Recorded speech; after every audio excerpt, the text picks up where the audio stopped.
तो आम बजट 2024-25 यहाँ पर घोषित हो चुका है। तमाम तरीके की कयास यहाँ पर लगाए जा रहे थे। एक समावेशी बजट होगा ये कहा जा रहा था और आज खुद निर्मला सीतारमण ने अपने संबोधन में कहा है कि समावेशी एक विकसित भारत की तरफ इंगित करता हुआ बजट है।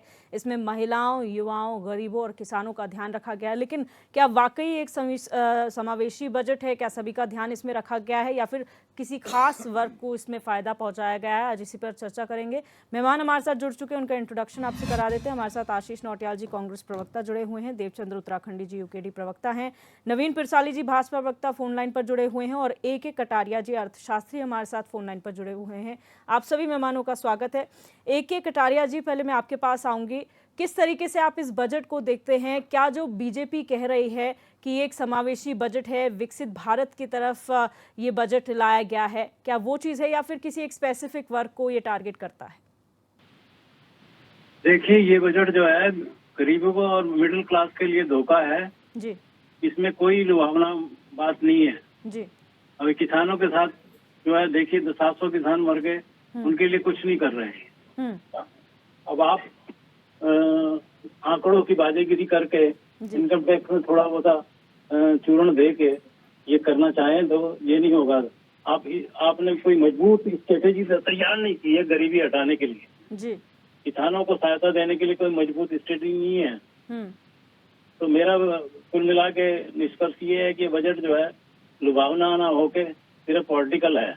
जी, एक पॉलिटिकल बजट। जी, आपने कहा एक पॉलिटिकल बजट है। नवीन पिरसाली जी, आप लोगों ने बहुत इसे लेकर चर्चा की और आपने कहा ये बजट सभी के लिए है, लेकिन जिस तरीके से अर्थशास्त्री कह रहे हैं ये एक पॉलिटिकल बजट है, क्या कहेंगे इसे लेकर? देखिए, आप ये बिल्कुल भी पॉलिटिकल बजट नहीं है। इसमें भारतीय जनता पार्टी की सरकार ने विकसित भारत और आत्म भारत को ध्यान में रखते हुए ये बजट बनाया है। और आप देख सकते हैं कि किसानों की बात अभी उन्होंने कही, किसानों के लिए कुछ ही समय पूर्व हमने जो उनकी बीमा फसल का बीमा जो योजना है उसको हमने लॉन्च किया। हमने उनको मिनिमम 50% जो फायदा होता है उसके लिए हमने काम किया। इसमें आप देख सकते हैं कि सारे वर्ग, चाहे वो गरीब वर्ग हो, चाहे वो युवा वर्ग हो, चाहे वो मध्यम वर्ग हो, चाहे वो मिडिल क्लास से लेकर अपर लोअर मिडिल क्लास, सारे सबके को ध्यान में रखते हैं। कुछ न कुछ हर एक सेक्टर को सरकार ने टच किया है और उनके हिसाब से किया है। अगर आप मिडिल क्लास की बात करें तो इसमें इनकम टैक्स में हमने सरकार ने सीमा बढ़ाई है, इनकम टैक्स छूट की। वहीं कॉर्पोरेट सेक्टर को भी इसमें इंक्लूड किया गया है, उनको भी राहत देने का काम किया है। रोजगार को कॉर्पोरेट सेक्टर से कैसे जोड़ा जा सकता है और कैसे, क्योंकि कॉर्पोरेट सेक्टर के पास एक बहुत बड़ी मशीनरी होती है, बहुत बड़ी ट्रेनिंग उनके पास होती है, तो कैसे युवाओं को उनके थ्रू ट्रेनिंग दी जाए और उनको कुछ कंपनसेट किया जाए और आगे मैन पावर को स्किल्ड मैन पावर में तब्दील किया जाए, इसके लिए भी सरकार ने सोचा हुआ है। और अभी भी भारत की गरीबी तो मिटी नहीं है, लेकिन उसको राहत देने के लिए उस वर्ग को भी सरकार ने पूरे तरीके से देखा। तो हर वर्ग को कह सकते हैं कि आप यहाँ पर सरकार ने टच किया है। और जिस प्रकार की भारत की अर्थव्यवस्था को आगे ले जाने का सरकार प्लान कर रही है, जिस प्रकार से आत्मनिर्भर भारत हो चाहे विकसित भारत हो, उसकी जो थीम आगे जा रही है उसके अनुरूप ये बजट बना है। और मैं समझता हूं कि इससे सभी वर्गों को लाभ होगा। जी। आशीष नौटियाल जी, विपक्ष का क्या कहना है? विपक्ष क्या ऐसे समावेशी बजट मानता है? देखिए, ऐसा तो इस बजट में कुछ दिखाई नहीं, दिव्यदर्शनी जी, जिसको जनता देखना चाहती थी। मेरे भाई नवीन पिरसाली जी बोल रहे हैं इनकम टैक्स। अरे इनकम तो टैक्स वो देगा जो इनकम करेगा। वो इंडिया के अंदर 80 करोड़ लोग तो वो हैं जिनको फ्री का राशन देना पड़ रहा है। आप बात करें इनकम टैक्स की, ऐसे कई लोग हैं 80 करोड़ तो आप दे रहे हो, 15-20 करोड़ ऐसे होंगे जिनको आप दे भी नहीं पा रहे हो। आबादी है कितनी? आपने देश को कहाँ पे लाकर खड़ा कर दिया। और जो बेचारे आपने रोजगार के नाम पर देखो कैसे ठगने का काम किया, रोजगार नहीं दे पा रहे हैं, उनको कर्जदार बना दे रहे हैं। क्या ले तू 20 लाख का कर्ज ले और जिंदगी भर रोता रहे। जो रोजगार मांगने बच्चा जा रहा है, जो चाहता है मैं 10,000, 20,000, 15,000 की नौकरी कर लूं, उसको 20 लाख का कर्जा देके ये सोचते हैं कि उसे कर्जदार भी बना दो कि अब वो व्यापार क्या करेगा। जिस आदमी ने कभी नौकरी नहीं करी, काम धंधे नहीं किए, उसे क्या पता व्यापार क्या होता है। और व्यापार में खास तौर से आपका GST वो इतना कमाल का है, टैक्स तो टैक्स, पेनल्टी देखो उसमें, वो लुट जाएगा, उसे घर बिक जाएगा, ये हालत हो जाएगी। जीएसटी क्या है उसे समझना बड़ा मुश्किल है। इन लोगों को थोड़ी पता है नेताओं को कि जिन्होंने तो रात को घोषणा कर दी जीएसटी लगा देंगे, जुलाई के महीने में जीएसटी लगा के रख दी थी इन्होंने। इन्हें इतना पता नहीं कि फाइनेंशियल ईयर में शुरू में लगा देते, अगर जरूरत थी तो अप्रैल में लगाते, इन्होंने जुलाई में लगाया। इन्हें कुछ पता ही नहीं कि क्या होता है, और जीएसटी के अधिकारियों को तक पता नहीं था जीएसटी क्या होती है। जीएसटी आज तक कंफ्यूजन का विषय बना हुआ है। आम आदमी समझ नहीं पाता, जरा सी गलती करता है तो उसमें पेनल्टी लग जाती हैं, और ये कहते हैं हम जीएसटी बहुत कलेक्शन हो गया। जीएसटी नहीं, पेनल्टी का कलेक्शन आप लोग करते हैं। दूसरा, ये कर्ज का बजट है, ये कर्ज बनाने का, लोगों को कर्ज देने का बजट है, इसमें रोजगार की कोई व्यवस्था नहीं है। हाँ, थोड़ा सा इन्होंने जो हमारा घोषणा पत्र था, न्याय पत्र था जो कांग्रेस पार्टी का, उसको थोड़ा सा चुराने का काम किया है, थोड़ा उससे सीखने का काम किया। ये अच्छी बात है, जो आपने चोरी भी करी, लेकिन अगर समाज हित होता है तो हम इस चोरी को बर्दाश्त करते हैं, और हम चाहते हैं थोड़ा और चोरी कर लो। आपने युवाओं के लिए जो चोरी करी, आपने जो युवाओं के लिए जो प्लान बनाया, निश्चित हमारा प्लान था, माननीय हमारे राहुल गांधी जी का प्लान था कि हर युवा को हम पहली नौकरी की पक्की गारंटी देंगे। उस ही स्थिति में आप लोग चले, पर हाँ, आपने तय कर दिया कि मैं 1 करोड़ को देंगे, हमने कहा था हर युवा को देंगे जो डिग्री ले लेगा, और हमने 8,500 बोला था, इन्होंने 5,000 बोल दिया। अब देखना यह है कि आप 1 करोड़ को देते हो कि 50 लाख को देते हो, कि झूठ बोल रहे तो माहिर है, ये देंगे 10 को तो दिखाएंगे 1000 को, या इनका झूठ पकड़े कौन कैसे। तो इन लोगों का ये सब काम है झूठ बोलना। और बजट में कहीं कुछ नहीं दिखा, रेलवे के लिए कुछ नहीं किया, रोज दुर्घटनाएं हो रही हैं, रेलवे लाइन नहीं बिछानी चाहिए, क्या करना चाहिए उसके लिए, ऐसा क्या किया जाए जो दुर्घटनाएं रुक सके, अगर दुर्घटना होती है पैसेंजर कैसे बच सके, उन डब्बों में क्या करना है, इसके लिए कोई प्लानिंग नहीं है। तो हमें तो ये बजट एकदम खाली कोरा बजट लगा, इस बजट के अंदर कुछ भी नहीं है। बिल्कुल। उत्तराखंडी जी, यहाँ पर इस बजट को आप किस तरीके से देखते हैं? और यहाँ पर उत्तराखंड का थोड़ा जिक्र आया था कि यहाँ पर बाढ़ प्रभावित क्षेत्र हैं, उसके लिए भी आर्थिक सहायता दी जाएगी, क्या कहेंगे इसे लेकर? देखिए दिव्या जी, सबसे पहले तो मैं ये बताऊंगा कि आज बड़ी खुशी हमारे बीजेपी और हमारी जो वर्तमान उत्तराखंड में सरकार है, बहुत खुशी मना रहे हैं कि बजट में हमारा नाम आ गया। बड़ा दुख होता है ये बात सुन करके, इसलिए कि इसी बजट में जहां बिहार और जहां आंध्रा का नाम आया और उनको भारी भरकम पैकेज मिलते हैं, और उस स्थिति में सिर्फ उत्तराखंड का नाम मात्र लिया गया, और नाम भी तब कि जब वहां पर कभी बादल फटेंगे और ये करेंगे तब हम करेंगे। मतलब इंतजार कर रहे हैं कि बादल फटे और ये करें तब उत्तराखंड के लिए पैकेज मिले। अरे एक उत्तराखंड का ग्रीन बोनस है, कुछ इस टाइप का पैकेज की बात क्यों नहीं करते आप बजट में? अब रही बात बजट की, ये बजट हम कई सालों से देख रहे हैं, कई सालों से सुन रहे हैं, बजट लिखने में और पेश करने में जितना बढ़िया होता है उतना धरातल पर आता नहीं। अगर धरातल पर ही आता तो क्या पिछले 7, 8, 10 साल से मोदी सरकार और 7 साल से अभी जो वर्तमान हमारे वित्त मंत्री जी हैं, उन्होंने क्या बजट में कभी ये नहीं लिखा था कि युवाओं की नौकरियों के लिए इतना है? तो कहां लगी वो नौकरियां? तो मेरा कहने का मतलब ये है कि मात्र बजट लिखित बना देना, उसको धरातल पर आना चाहिए। अब रही बात कि बजट में क्या क्या कमियां हैं, क्या सुधार हैं। बजट में जहां ये बार बार बोलते हैं सबका साथ सबका विकास, तो गरीब तबके के लोगों के लिए कुछ नहीं है। अब गरीब तो यही मानते हैं इनके आंकड़े 80 करोड़ के हैं, हम तो ये कह रहे हैं कि वो आंकड़े अगर सही ढंग से देखा जाए तो 24, 25, 26 करोड़ में होना चाहिए था, लेकिन इन्हीं की माने अगर 26 में है तब भी चलते। ये किसको गरीब मानते हैं वो भी हमको अभी तक इनकी बात समझ में नहीं आई। अब रही बात एक थोड़ा सा टैक्स स्लैब में इन्होंने जो चेंजिंग करी है, मामूली जो मॉडिफिकेशन किया है, उसको मुझे लग रहा है कि मध्यम वर्ग को कुछ हल्का करते हुए बड़ी रकम को लेने वालों को उन्होंने कसने की कोशिश जरूर की है। ये बड़ा अच्छा उसमें दिख रहा है, हम विरोध नहीं कर रहे, जो अच्छी चीज दिख रही है। लेकिन इन्होंने इस बजट में गरीबों के लिए अगर करना था तो ऐसा कुछ नहीं बोला कि इस बजट के इम्पैक्ट से इलेक्ट्रिकल आइटम या गाड़ी या घोड़ा ये चीज सस्ते होंगे, दूध सस्ता होगा, खाने पीने की चीजें सस्ती होंगी, ये क्या होगा, इस प्रकार का कुछ इसमें कोई ना उल्लेख है, ना कोई विजन है, ना कुछ है। दूसरी तरफ अब ये बताओ, सोने में, प्लेटिनम में, चांदी में इन्होंने 6% 10% जो कम किया है वो किसके लिए किया है? ये कैसे बोल सकते हैं गरीबों का बजट है? अरे फिर ये बोलता है, अगर किसी का हमने नाम ले लिया तो फिर बोलते हैं आप देशद्रोही हैं। ये तो बजट उन्हीं के लिए है जो करोड़ों करोड़ रुपए की शादी कर रहे हैं, उन्हीं का सोना चांदी अभी शादी करेंगे उनके लिए सस्ता कर रहे हो। अरे कहां जाओगे? अब उत्तराखंड का नाम लेने से ही हम खुश हो जाते हैं। हम तो उत्तराखंड के लिए ये देख रहे थे कि उत्तराखंड, न केवल उत्तराखंड, मैं यहां पर अगर हम केंद्र के बजट की बात कर रहे हैं तो पहाड़ी राज्यों के लिए इनका एक स्पेशल विजन होना चाहिए था कि इन राज्यों में अगर हमारा ये पैकेज रहेगा, इन विषमताओं में, इन आपदाओं में हम इनकी ये मदद के लिए हम राज्य सरकार को ही दे देते हैं। अगर ये नहीं होता है तो राज्य सरकार चाहे तो इसको दूसरे मुद्दों में यूज कर सकते हैं। एक चीज का ये हुआ कि जब इन्होंने 12-13 पॉइंट जो बजट रखे हैं, जो फंड रखे हैं, इसमें सबसे कम जो है कॉमर्शियल, और उसके बाद इन्होंने जो उसके लिए रखा है, क्या नाम बोलते हैं, अपना इंडस्ट्री के लिए।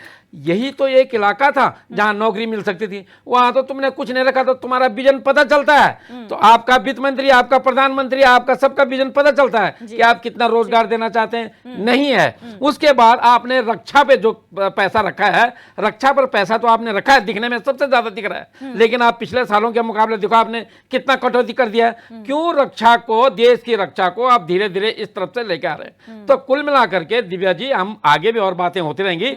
जो बजट जो आप कहना चाह रहे थे कि आप कैसा देखते हैं, हम तो ये देखते हैं ये बजट फिर से हल्का सा इन्होंने मध्य वर्ग को दिल को छूने की कोशिश की। बाकी ये पूरा जो है, ये जो बिल्कुल मनी क्या नाम, पैसे वालों के लिए बजट है, धनी लोगों के लिए बजट है, और अपने लिए इनका ये बजट है। बाकी ये आम जनता के लिए कोई बजट नहीं है। बिल्कुल कटारिया जी, आपने यहाँ पर कहा है कि यहाँ पर मिडिल क्लास और आम जनता को छलने वाला ये बजट है। कुछ नहीं हुआ है, क्योंकि आम जनता जब बजट आता है तो कुछ की पॉइंट्स होते हैं जिन पर फोकस होता है। महंगाई उसमें है, शिक्षा है, स्वास्थ्य है, रोजगार है, इन तमाम मुद्दों को देखा जाता है। और ये भी कहा गया कि 2024-25 जो फरवरी में इंटरिम बजट पास हुआ था, उसी का ये एक एक्सटेंशन है। क्या आप इस बात से इत्तेफाक रखते हैं, और उन सेक्टर्स को लेकर आपकी क्या राय है? तो संपर्क यहाँ पर टूट गया है, आएंगे वापस। नवीन पिरसाली जी, आप लोग खुश हो रहे हैं, और उत्तराखंड के लिहाज से अगर बात की जाए तो यहाँ पर उत्तराखंड का जिक्र भी किया गया है, लेकिन अभी तक स्पेसिफाई नहीं हुआ है कि आखिर किस मद में कितना यहाँ पर जो है सरकार मदद करने वाली है। क्योंकि आंध्र प्रदेश का एग्जाम्पल दिया गया, बिहार के लिए स्पेशल पैकेज दिया गया, इंफ्रास्ट्रक्चर की बात की गई है, तो उत्तराखंड के लिए क्यों नहीं? क्योंकि हम कई सालों से यहाँ पर स्पेशल स्टेटस की मांग कर रहे हैं, ग्रीन बोनस की मांग कर रहे हैं। दिव्यदर्शन जी, देखिए, जिस प्रकार से बजट में माननीय जो वित्त मंत्री जी हैं, उन्होंने जिक्र किया कि उत्तराखंड में अक्सर दैवीय आपदा आती है और उसको उसके कंपनसेट करने के लिए उसमें सहायता दी जाएगी, क्योंकि बहुत नुकसान यहाँ पर हमेशा आपदा से होता है। उत्तराखंड पूरा आपदाग्रस्त क्षेत्र है। अगर एक सेक्टर को लिया गया है तो बहुत सारी मैक्सिमम जरूरतें हमारी इसमें पूरी हो जाती हैं, और भी सरकार इस पर काम करेगी। लेकिन मेरा कहने का मतलब है कि इस बजट में सभी का ध्यान दिया जाता है, उत्तराखंड का भी ध्यान रखा गया, और उत्तराखंड को विशेष रूप से लिया गया। और मैं समझता हूँ कि कांग्रेस की सरकार में उत्तराखंड का उस हिसाब से नाम नहीं लिया गया होगा, या कांग्रेस की सरकार उत्तराखंड को उसी दृष्टि से नहीं देखती होगी जिस दृष्टि से भारतीय जनता पार्टी की सरकार देखती है। इसमें कोई दो राय नहीं। अब जहां तक बजट की बात है, तो बजट हमारा जो था कि उसमें गरीब, महिलाएं, युवा और अन्नदाता, इनको ध्यान में रखकर बजट हमेशा बनाया गया है। उसमें अगर मैं गरीब की बात करूं तो गरीब भी शामिल है, क्योंकि गरीब को एक न्यूनतम जीवन जीने के लिए जो सुविधाएं चाहिए उसमें सरकार उसका ध्यान रख रही है। और महिलाओं के लिए खासतौर पर महिला वुमेन एम्पावरमेंट के लिए बात हो रही है कि उनको हर सेक्टर में आगे लाया जाएगा, और उसके लिए कामकाजी महिलाओं के लिए चाहे हॉस्टल का हो, शिशु गृह का निर्माण हो, इन सब बातों पर फोकस किया गया और पहली बार व्यापकता से इस पर विचार किया जा रहा है। और अन्नदाता की बात करें तो जो ग्रामीण अर्थव्यवस्थाओं के को बढ़ाने के लिए बात हो रही है, और जो उनकी किसानों की फसल का बीमा है और उनके जो लागत है उसको कम करके न्यूनतम 50% उनको लाभ देने की बात कही गई है। और भी बहुत सारी बातें किसान अन्नदाताओं के लिए कही गई है। तो बहुत सारी चीजें उसमें हैं, और जो अर्थव्यवस्था को आगे बढ़ाने के लिए बात हो रही है, और चाहे युवाओं को कौशल के लिए ऋण हो, चाहे शिक्षा के लिए ऋण हो, सरकार ने इसका भी ध्यान रखा है। तो बहुत जो इंफ्रास्ट्रक्चर है, चाहे वो इनोवेशन, रिसर्च एंड डेवलपमेंट की बात हो, और रोजगार कौशल प्रशिक्षण की बात हो, इंफ्रास्ट्रक्चर की बात हो, नेक्स्ट जनरेशन रिफॉर्म्स की बात हो, तो इन सब पर सरकार ने बहुत व्यापक तरीके से उस पर काम किया है। ये सब्जेक्ट हो सकता है कि विपक्ष के समझ में ना आए, विपक्ष उसको ना समझ पाए, वो मोटे तौर पर बजट को देख रहा है, लेकिन मोटे तौर पर भी आप देखते हैं तो हर क्लास को इस पर राहत मिली है, और जो वर्किंग क्लास के लिए खास तौर पर जो राहत मिली है वो भी एक बहुत बड़ी राहत है। और अभी कोई नौटियाल जी कह रहे थे कि इनकम ही नहीं है, तो कहते ये देश ऐसे नहीं चल रहा। हो सकता है आप लोगों की समझ में नहीं आ रहा हो, लेकिन देश में इतना खर्च हो रहा है, ये अर्थव्यवस्था जो घूम रही है और भारत की अर्थव्यवस्था लगातार आगे बढ़ रही है, तो इनकम ही है, ये इनकम हो रही है, इनकम ही होती है। अगर इनकम ना हो तो कुछ भी आगे ना बढ़े। तो जो लोग काम कर रहे हैं उनको पता है कि अगर उनको 2-3 लाख रुपए इनकम टैक्स की छूट मिलती है तो उनको कितनी राहत मिलती है। ये प्रत्यक्ष तौर पर सरकार ने इसमें राहत देने का काम किया है। ठीक है, कटारिया जी मैं आपके पास आऊंगी, आप मुझे सुन पा रहे हैं सर? हाँ जी, सुन जी, जिस तरीके से मैंने पहले भी आपसे सवाल किया था कि यहाँ पर जब आम आदमी की बात की जाए, कुछ की पॉइंट्स होते हैं जिन पर फोकस होता है, शिक्षा, स्वास्थ्य, रोजगार और इस तरीके से जो तमाम चीज़ें हैं। क्या आपको लगता है ये समावेशी बजट उनके लिए है? और 2024-25 का जो बजट, इंटरिम बजट फरवरी में पास किया गया था, उसी का एक्सटेंशन क्या आप इसे मानते हैं? देखिए, जहाँ तक उत्तराखंड की बात है, उत्तराखंड में 3000 कुछ स्कूल जो है बच्चों के बंद कर दिए गए। तो शिक्षा के नाम पे तो यहाँ पर जो है बंटाधार हो रहा है। पीपी मोड पे स्कूल चलाने की बात चल रही है। ये लोग जो नेता लोग यहाँ बोल रहे हैं कि भाई ये उत्तराखंड को तरक्की की तरफ ले जाया जा रहा है, कहाँ ले जाया जा रहा है? पर कैपिटा इनकम आप देखिए क्या होगा है। और इस तरह से जो है खाली बजट की तारीफ करनी, क्योंकि वो बीजेपी ने पुटअप कर दिया है, उसमें प्रधानमंत्री भी तारीफ कर रहे हैं और दूसरे नेता भी तारीफ कर रहे हैं। आपको बेसिकली उसमें एनालिसिस करना चाहिए कि इसमें जो गरीब आदमी, आम आदमी को क्या मिल रहा है। कुछ मिल रहा है तो बताइए आप।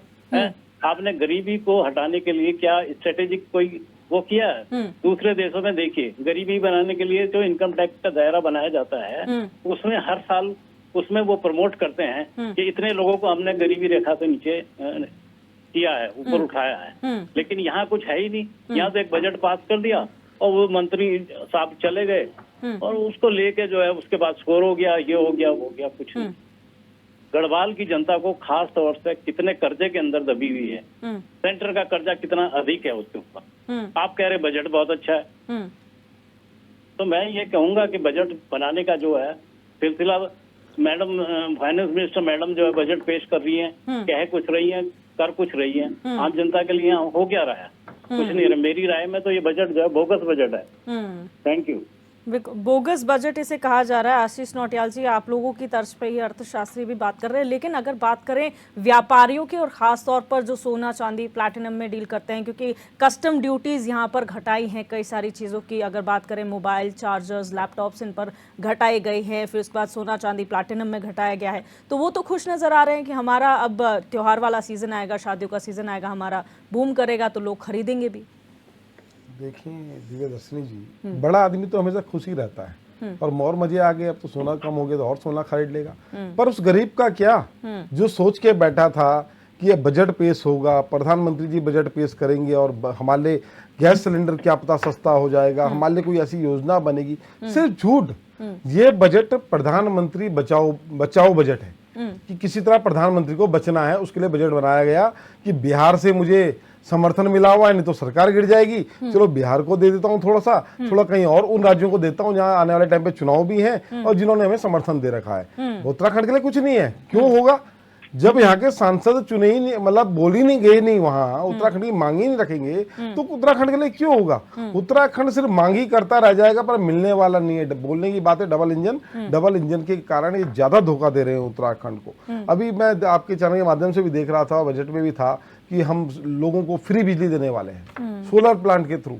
अब बताएं, अगर आप सोलर प्लांट कैसे लगता है, पहले इनसे पूछें किसी को। 3 लाख रुपए पहले जमा करने पड़ते हैं, वो भी अमीर लोगों के लिए है, गरीब के लिए नहीं है। 3 लाख जमा करने पड़ते हैं, उसके बाद सब्सिडी आती है। बताओ गरीब आदमी पे 3 लाख है जमा करने के लिए, वो 3 लाख कैसे जमा करेगा? फिर सब्सिडी आएगी 2-3 महीने में आ जाएगी, चलो आएगी, मान लेते हैं। पर क्या गरीब आदमी पैसे पहले जमा कर सकता है? तो आपका ये जो सूर्यधार जो आप प्लान बता रहे हैं, ये बिल्कुल गरीबों के हित में नहीं है, ये आपके अमीर लोगों के लिए है। 3 करोड़ मकान की आप बात करते हैं, हम बना रहे हैं, 4 करोड़ पहले बन भी गए हैं, उन 4 करोड़ का तो पता ही नहीं लगा। उत्तराखंड में जो है जगह जगह पे आप बस्तियों को तोड़ने का काम कर रहे हैं, लोगों को घर उजाड़ने का काम कर रहे हैं। अगर करोड़ों मकान आपने बना दिए थे, 4 करोड़ मकान बनाए थे, उत्तराखंड की हिस्से 50 लाख 20 लाख कुछ तो आए होंगे। ठीक है नौटियाल जी, मैं आपको रोकना चाहूंगी यहाँ पर वक्त हो चला एक छोटे से ब्रेक का। ब्रेक के उस पार भी लगातार हम चर्चा करेंगे यूनियन बजट जो पास हुआ है, किस तरीके से इस बजट को देखा जा रहा है, मिक्स्ड रिएक्शंस इसमें देखने को मिल रहे हैं। चर्चा में आगे भी बढ़ेंगे, लेकिन यहाँ रुकेंगे छोटे से ब्रेक के लिए। आप बने रहिए हमारे साथ।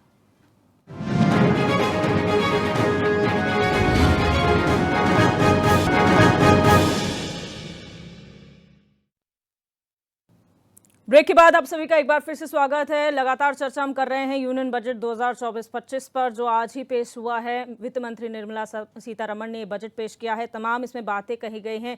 बीजेपी जहां इसे समावेशी बजट बता रही, तो वहीं मिक्स्ड रिएक्शंस देखने को मिल रहे हैं। कोई इसे अच्छा बता रहा है, कोई इसे ठगने वाला बजट बता रहा है। लगातार चर्चा कर रहे हैं। आशीष नौटियाल जी अपनी बात पूरी करें सर। देखें, बजट के अंदर जो है देश का कर्जा कम करने का कोई साधन नहीं। हमारा देश कितने कर्जे में है आप देखें, 23-24 में और अब 24-25 में देखें देश के ऊपर कितना कर्जा हो गया। देश के कर्जे को कम करने का कोई साधन नहीं है। अभी मैं बता रहा था आपको मकानों की बात कि 3 करोड़ मकान और बन रहे हैं। मकानों के नाम पर सिर्फ पैसे खा रहे हैं, बंदरबाट कर रहे हैं, सरकार का पैसा ठिकाने लगा रहे हैं। अगर 3 करोड़ मकान कम नहीं होता है, अगर इतना मकान मिल जाए तो कई लोगों की आर्थिकी सही हो जाए। और कई मेरे ख्याल से जो इस तरह से हम लोग जिनको झोपड़ियों को तोड़ रहे हैं, इन लोगों को बेचारों को आश्रय मिल जाए। देखिए, है तो नागरिक और देश का है, इंसान है। आजकल तो लोग जानवरों पे भी दया करते हैं, इंसान पे तो करो। आप बरसात के सीजन में उखाड़ देते हो, कभी कभी कहीं भी उठा रहे हो, उनके बच्चे छोटे छोटे हैं, उनका ध्यान नहीं रख रहे हो, तो इस तरह कई घटनाएं होती हैं। जब सरकार ने एमएसपी के ऊपर कोई काम नहीं किया, पहले तो जब सत्ता में नहीं थे तो हम एमएसपी देंगे, एमएसपी लागू करेंगे, ये करेंगे, वो करेंगे, कुछ नहीं। किसान की आय दुगनी होगी, उसके लिए कोई काम नहीं हुआ। फर्टिलाइजर में आपने जो है खाद का कोई दाम, खाद में कोई सब्सिडी देने का काम नहीं किया। महंगाई कम कहीं पे हुई नहीं, कुछ दिखती नहीं है। ठीक, तो हमें तो कहीं कुछ दिखता नहीं। और साथ में ये कह दिया कि 80 करोड़ लोगों को फ्री राशन दे रहे हैं, 5 साल तक और देते रहेंगे। यानी कि 5 साल तक आपके पास कोई विजन नहीं है कि आप उनको किसी भी तरीके से रोजगार से जोड़ पाएंगे, तभी तो आप फ्री देंगे। फ्री तो उसको तो दिया जाता है जो अति कमजोर होता है। अच्छा, फ्री दे भी क्या रहा, 5 किलो राशन होता क्या है? अगर कांग्रेस के टाइम पे 2-2.5 रुपए किलो चावल और गेहूं मिल जाया करते, 10-15 रुपए का माल तो है। आप 15-20 रुपए का माल देके उसको बड़े कूदे मार रहे हो कि हमने 5 किलो राशन दे दिया। गैस सिलेंडर तुमने सीधा 500 रुपए बढ़ा दिया। तो सिर्फ गुमराह करने वाला बजट है। डिफेंस के लिए कुछ नहीं किया। आप बताएं, अग्निवीर जैसी योजना, आज हमारा देश देखें किस हालातों में है। चाइना वो पुल बना रहा है बॉर्डर में, वो जमीनें कब्जाने की तैयारी कर रहा है। पाकिस्तान रोज आतंकवादी भेज रहा है। अभी मैं पढ़ रहा था 32 दिन में कि 25 दिन में 50 हमारे सैनिक जो है वो उनकी शहादत हुई है। तो आप वहां इतना बुरे हाल है, उसके बीच में आप अग्निवीर आपने डाल दिया। अरे, पुराना जो फौजी होता है वो पुराना होता है, वक्त के साथ नॉलेज बढ़ता है। आप समझे, आज हमारे साथ उत्तराखंडी जी भी बैठे हैं, ये भी आर्मी वाले हैं और ये पूरी नौकरी करके आए हैं। आज इनके नॉलेज में और उस 4 साल जिसने नौकरी किया, उस बच्चे की नॉलेज में क्या फर्क होगा? इन्हें उसे क्या पता किस क्लाइमेट में कैसे रहना है। जब इतना समय होता है, आदमी को आदत पड़ती है और अपने काम को और अच्छा करता है। आज हम ही है, हम जब पहली बार डिबेट में बैठे तो हमें बड़ा डर लगा कैसे बैठेंगे। आज हमें आदत है। कोई भी होता है स्टार्टिंग में उसको डर लगता है, और जब तक वो बनता है लायक, आपने उसे उठा के किनारे कर दिया। और फिर कहते हैं, परसों प्रधानमंत्री जी, मुख्यमंत्री जी अपनी वाहवाही लूट रहे थे कि हम आरक्षण देंगे, अब यहाँ भी सरकारी नौकरी में आरक्षण मिलेगा। अरे भाई, जो जहां नौकरी कर रहा है वहां करने दो या किसी और को करने दो। बिल्कुल, तुम क्यों हटाना चाह रहे हो उनको? तो सिर्फ मतलब कुछ ना कुछ सोशल मीडिया में टाइम पास करना है। ये 5 दिन ऐसे काट दो, अगले 5 दिन कुछ और तरीके से काट लो, अगले 5, और ऐसे करते हुए 5 साल काटो, फिर कहो जो मैं फिर चुनो और हम फिर दोबारा करेंगे। तो ये सिर्फ जनता को गुमराह कर रहे हैं। जनता को समझना चाहिए, गुमराह करने वाले लोग हैं और झूठ बोलने वाले लोग हैं। प्रधानमंत्री जी के भाषण मैंने देखा कितना निराशाजनक तरीके से खड़े थे और किस तरह भाषण, वो तो दम ही नहीं था। अगर अच्छी चीज होती तो बोलते, उनकी खुशी नहीं थी उनके मन में, बड़ी निराशाजनक तरीके से बोल रहे थे। बोलना तो था ही, अच्छा हो गया, अच्छा हो गया, पर क्या अच्छा हुआ? तो प्रधानमंत्री भी जानते हैं कुछ नहीं अच्छा। देश कर्ज में बढ़ रहा है और उसको कम करने का इन पे कोई साधन नहीं है। ठीक है, उत्तराखंडी जी, अगर आर्मी वालों की बात आती है, जहां पर डिफेंस की बात आती है, यहाँ पर 4 लाख करोड़ से ज्यादा का बजट का प्रावधान इस बार किया गया है इस बजट में। आपको क्या लगता है, क्योंकि कहा जाता है कि सेना काफी पसंद करती है इस सरकार को कि उन्होंने जो कदम उठाए हैं और जो डिफेंस के लिए किया जा रहा है, और जो अभी टैक्स स्लैब्स में भी चेंजेस किए गए हैं, पेंशन धारियों के लिए भी चेंजेस किए गए हैं, कुछ रियायत दी गई है, कितना सेविंग्स आप कर रहे हैं, तो क्या वो काफी नहीं है? देखिए दिव्या जी, जब सैनिकों की बात आई तो अभी कुछ दिन पहले में एक जनरल बख्शी हमारे हैं और वो बहुत सारी बात उसमें आते हैं, चर्चा में आते हैं, और उनकी बात मैं सुन रहा था तो उनसे जो ज्ञात हुआ है मुझे कि ये रक्षा बजट जो धीरे धीरे इन्होंने कम करने की ये सोची, तो सबके आंखों में, खास तौर पर मैं ये कहूँ कि हमारे भारतवर्ष को जो खलता है, तो फौजियों को घर आने के बाद जो वो देखते हैं कि पेंशन मिली, जो सैलरी मिल रही है, वो उनको खलता है। लेकिन उनका जो 30 साल 25 साल या 17 साल जो वहाँ पर वो डेडिकेटेड नौकरी करते हैं और अपना सर्वत्र निछावर कर देते हैं। अगर वो जिंदा वापस आते भी हैं और उस फैसले को लेते हैं तो वो इनको आंखों में नहीं, इनकी आंखों में चुभता है। इसीलिए बख्शी साहब के कहने से उन्होंने ये कहा कि पिछले 2 दशक से तो आप कह सकते हैं कि लगभग 2000 से, चाहे कांग्रेस की सरकार रही हो चाहे बीजेपी की सरकार रही, उन्होंने धीरे धीरे रक्षा बजट को कम करने की कोशिश की। इसी बीच अग्निवीर जैसे विषयों पर सेना में भी डिबेट हुए, तो सेना में सकारात्मक इस बात से सोचा गया था कि अगर देश के नागरिक को वास्तविक नागरिकता अगर सिखानी है तो उनको सेना के उससे गुजरना चाहिए। लेकिन ऐसा तो नहीं बोला था कि घर जाकर के उनको बेरोजगारी किया जाए। अगर सेना के उसमें सरकारी नौकरी में आरक्षण देंगे, ये देंगे वाले मत करो, एक रूल फॉर्म करो कि जो उसको पहले 4 साल क्यों उसकी सर्विस मिनिमम रखो ताकि वो कुछ पोटेंशियल वहां दिखा सके। उसके बाद जब वो वापस आए, एक जो शॉर्ट सर्विस अफसर के लिए भी 14 साल की सर्विस है, तो इसको जो जवान को भी आप 10 साल रखो और 10 साल के बाद उनको ये बोलो कि आने के बाद आपकी नौकरी इन डिपार्टमेंट में कन्फर्म है। इसी सिमिलर लाइन में मैं आपको बता दूं, शायद आपको पता भी होगा, जो पोस्ट ऑफिस से हमारे आदमी डिप्यूटेशन में जाते हैं उनकी नौकरी कन्फर्म होती है। जब वहां से वो प्रमोशन पाकर यहाँ आते हैं तो सीधे सुपरिंटेंडेंट होते हो, तो वो तो करेंगे उस ढंग से काम। जब उनको कर सकते हैं तो बाकी आप सशस्त्र सेना के जवानों को क्यों नहीं कर सकते हैं? वो भी सारे कामों में सक्षम होते हैं। ये तो रही सेना की बात। अब बजट की बात अगर मैं कहूं तो बजट की बात में अगर ये होता कि भैया जो 5 किलो राशन है इसको हम इस वाले बजट में बंद कर रहे हैं, इसके बजाय में जो 5 किलो राशन का जो इम्पैक्ट, जो कॉस्ट पड़ रही है, उस कॉस्ट के लिए जो इस चीज में जो है कटौती होकर के गरीबों तक पहुंचाएगा। मैं आपको इसको, चाहे मेरे कहने से आप अदरवाइज लें, कोई भी जनता, आज मैं ये देख रहा हूं जो 5 किलो राशन के लिए जाता है वो आपकी जो है ऑडी कार में जाता है थैला लेकर के और 5 किलो राशन लेकर आता है। हालांकि वो 5 किलो राशन किसी भी को भी देता होगा, बाद में अपने घर में सर्वेंट को देता होगा, लेकिन जाने के लिए 5 किलो राशन वो लेता है। इनके पास कोई मानक नहीं है, इसीलिए इनके आंकड़े 80 करोड़ से नीचे आ नहीं रहे। दूसरी बात, जो महंगाई अभी मैं देख रहा था, प्लास्टिक जो है इन पर आयात शुल्क बढ़ जाएगा। जब आयात शुल्क बढ़ेगा तो प्लास्टिक, गरीब आदमी बर्तन के लिए प्लास्टिक यूज करता है, वो भी तुम्हारा महंगा हो जाएगा। पर आपका विजन ये मत बोलो कि हमने ये सब कुछ छुआ है, सबका साथ सबका विकास है, बिल्कुल नहीं। आपने मध्यवर्गीय जो हमारे जो टैक्स पेयर हैं उसको आपने सिर्फ एक 17,500 का लॉलीपॉप जो दिखाया कि वो कम हो जाएगा। स्टैंडर्ड डिडक्शन में जो आपने 25,000 में कम किया उसका आपने एक लालच दिलाया, और बाकी आप लोगों ने टैक्स पेयर, जो बड़े बड़े टैक्स पेयर हैं जिनका जो है 10 लाख से ऊपर 30% में जाना था, वहां भी आपने उनको राहत दी। और ये बजट आपका जो है कंप्लीटली पूंजीपतियों का बजट है, और इसके अलावा आपका और कुछ नहीं, छलवा बजट है। हमारे जैसे गरीब आदमी के लिए ये बजट अच्छा नहीं है। नवीन पिरसाली जी, यहाँ पर आंकड़ों का आकलन अगर करें तो समय लगता है क्योंकि आज ही बजट पेश हुआ है, लेकिन अगर मोटा मोटा टॉपिक वाइज अगर जिक्र किया जाए, यूथ पर फोकस आप लोगों ने किया, जहां पर स्किल्ड करवाने की बात कही गई, और उन स्किल्ड जो लोग हैं, जो बच्चे हैं, यूथ है, उसे फिर 500 मल्टीनेशनल कंपनीज में इंटर्नशिप की बात यहां पर कही है। अगर स्किल्ड की बात करें तो ऐसे तो अग्निवीर भी एक तरीका है युवाओं को स्किल्ड करने का, आप उनको एक क्षेत्र में स्किल्ड कर रहे हैं। उसके बाद क्या इन 500 मल्टीनेशनल कंपनीज में उन्हें नौकरी दी जाएगी? क्या उनको भी इसमें कंसिडर किया जाएगा या फिर वो सेपरेट यूथ होंगे? तो यहाँ पर जो है संपर्क टूट चुका है, एक बार फिर जुड़ने का प्रयास करेंगे। कटारिया जी, ये जो पूरा बजट है, फिर बार बार वही चीज़ आ रही है क्योंकि एनालिसिस में टाइम लगता है। जब आपके पास आंकड़े होते हैं तो उन आंकड़ों को पढ़ना, कौन से क्षेत्र में कितना दिया गया है, ये सब एनालिसिस की बात है। लेकिन मोटा मोटी अगर समझा जाए, जो क्षेत्र होते हैं जिस पर सरकार फोकस करना चाहती है, उसका लॉन्ग टर्म विजन क्या देखते हैं? क्योंकि इस बार जो है ग्रीन एनर्जी पे बात हुई है, सोलर एनर्जी पे बात हुई है, मैन्युफैक्चरिंग में MSME के लिए बात की गई है, और हमेशा की तरह महिलाओं पर ज़्यादा फोकस किया गया है। क्या ये एक वजह मानते हैं कि महिला वोटर सबसे ज्यादा हैं भारतीय जनता पार्टी की? तो ये भी यहां पर संपर्क टूट गया है।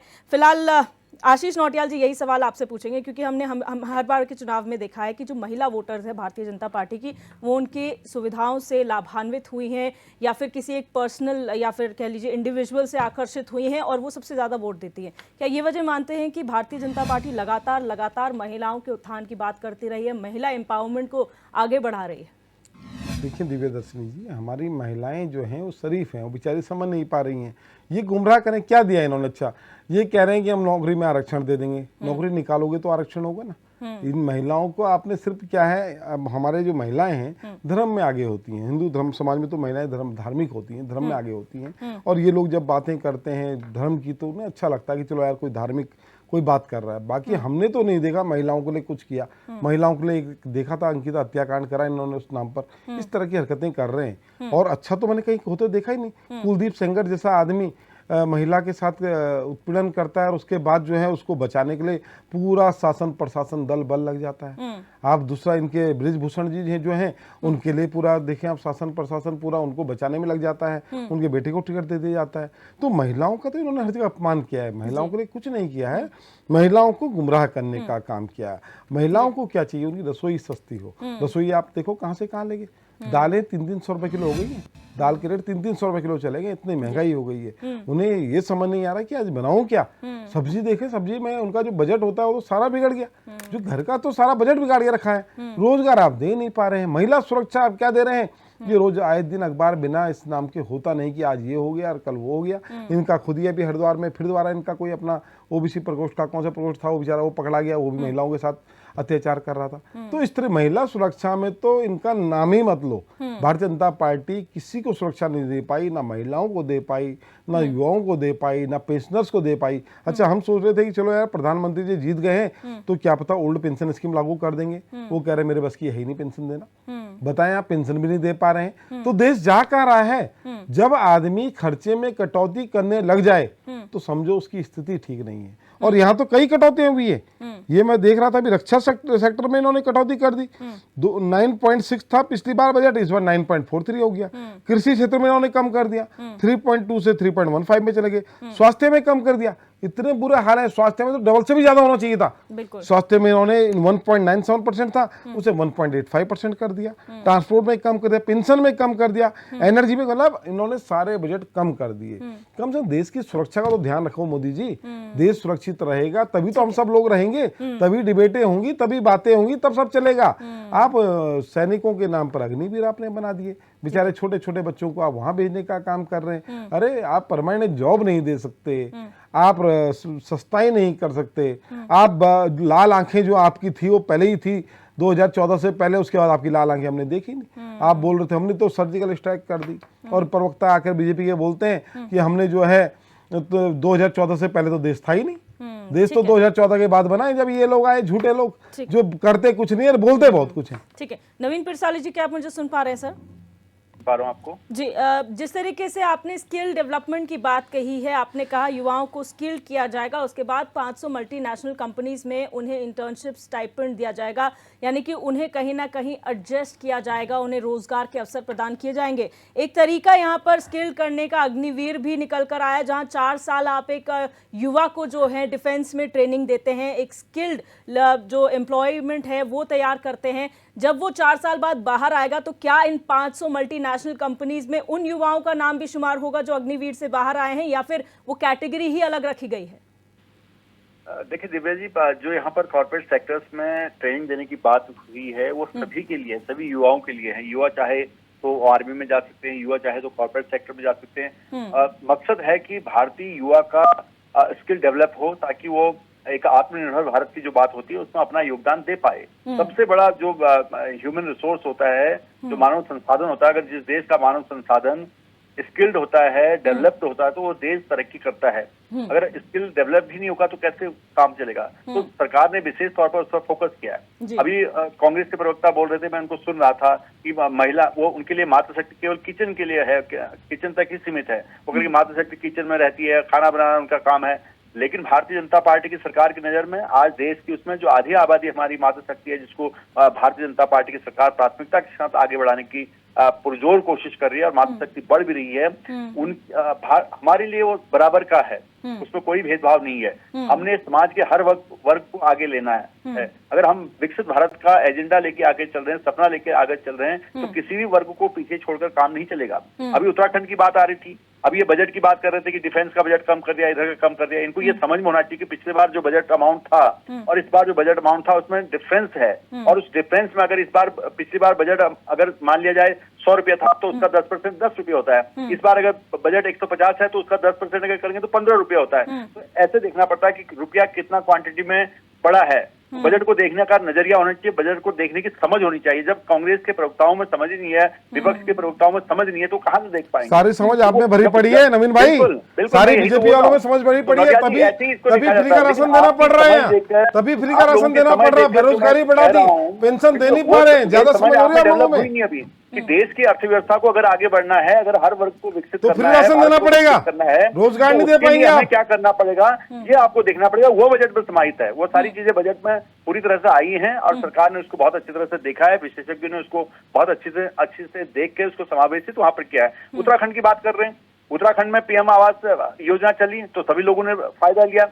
उत्तराखंड में पिछले 5 साल में 8 लाख लोग गरीबी की रेखा से ऊपर आए हैं। क्या इस पर ध्यान विपक्ष का नहीं गया? सर एक बार ऐसा भी हुआ कि पीएम आवास योजना लैप्स कर गई थी, यहाँ का लाभ नहीं मिल पाया था और केंद्र से आया था कि आप लोगों ने हमें इन्फॉर्मेशन नहीं दी, रिपोर्ट नहीं सौंपी, ये लैप्स हो गई है योजना।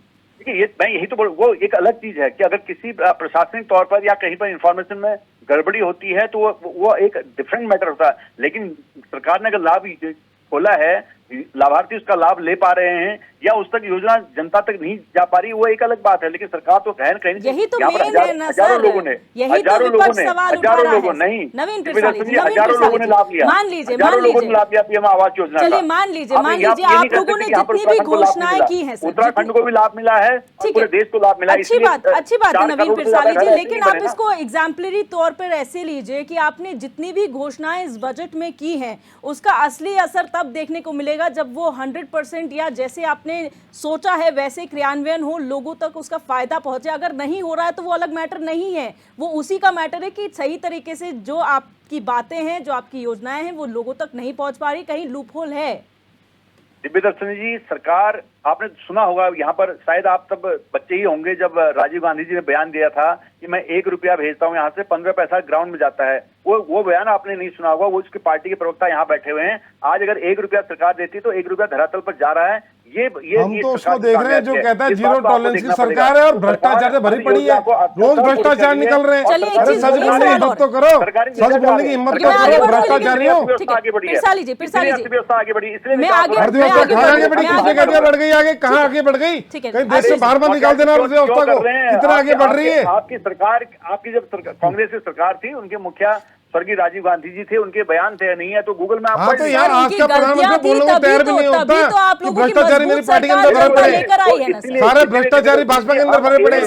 पिरसाली जी कांग्रेस मत बोलो झूठ, पिरसाली जी कितना झूठ बोलोगे भाजपा के कारण, एक भाजपा के कारण कितना झूठ बोलोगे? आशीष पिरसाली जी, आज आपकी सरकार में कांग्रेस का एग्जाम्पल देना गलत है क्योंकि आप लोग उनसे बेहतर करने की पोजीशन में जो है जनता के सामने आए थे, इसलिए उनका जिक्र नहीं करना चाहिए। अगर आप भ्रष्टाचार किया आपने। अच्छा ठीक है, एक सवाल किया है, भ्रष्टाचार किया है, हमने किया है, हमने करके दिखाया है। पिरसाली जी मैं आपसे एक सवाल और पूछूंगी सर, इसी को लेकर बात हो रही है कि जब आपने किया है भ्रष्टाचार, आपने किया है, हम समझ गए। भ्रष्टाचार पे बाद में जाएंगे। पिरसाली जी एक सवाल यहाँ पर विपक्ष ने ये भी उठाया था कि आपने कहा चलिए स्किल लेबर आप करेंगे, आप 500 मल्टीनेशनल कंपनीज में रोजगार दिलवाएंगे बच्चों को और वहां पर इंटर्नशिप और जो है एंटरप्रेन्योरशिप को बढ़ावा देंगे, लेकिन क्या पहले आंकड़े आप लोगों के पास है जो जारी नहीं हुए कि आखिर जो पहले योजनाएं लाई गई थी युवाओं के लिए उसका क्या हुआ, कितने उससे लाभान्वित हुए? क्योंकि कई ऐसे स्किल्ड बेरोजगार भी हैं जिन्हें स्किल भी है लेकिन बेरोजगारी है क्योंकि उन्हें नौकरी नहीं मिली है।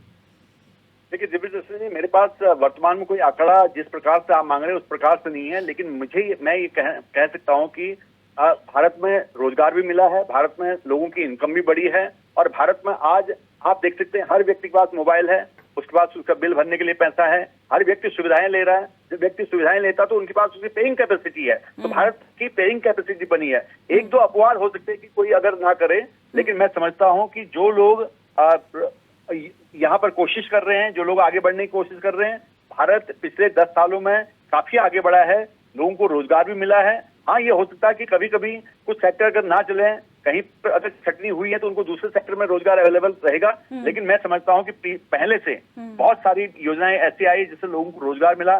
जिस प्रकार से इंफ्रास्ट्रक्चर इस बार बढ़ रहा है, जिस प्रकार से इंजीनियरिंग बढ़ रही है, जिस प्रकार से मेक इन इंडिया प्रोजेक्ट बन रहा है, तो उसमें इतने लाखों करोड़ों रोजगार निकले हैं कि जहां और देशों की अर्थव्यवस्था डाउन हो रही थी, भारत की अर्थव्यवस्था आगे बढ़ रही। तो इस तरह से आपको इस पूरे विकास यात्रा को देखना होता है। बिल्कुल, आपने सही कहा कि सारे लोग मोबाइल यूज कर रहे हैं और आप देख रहे होंगे कि बहुत सारे युवा आज की डेट में ऐसे जिनका रोजगार ही मोबाइल से चल रहा है, वो वहीं से कमा रहे हैं। सोशल मीडिया एक बहुत बड़ा जरिया बन गया है जो है रोजगार पाने का, वहीं से पैसे युवा जो है वो कमा रहे हैं। मैं फाइनल कमेंट की ओर बढ़ूंगी और कटारिया जी आपसे शुरुआत करूंगी।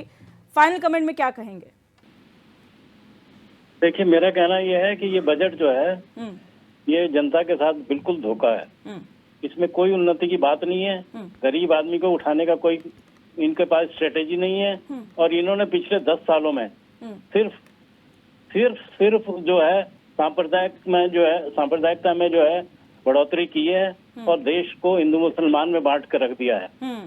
तो मेरा फाइनल कमेंट यही है कि ये तरक्की करने की दिशा में ये बजट है ही नहीं। Thank you.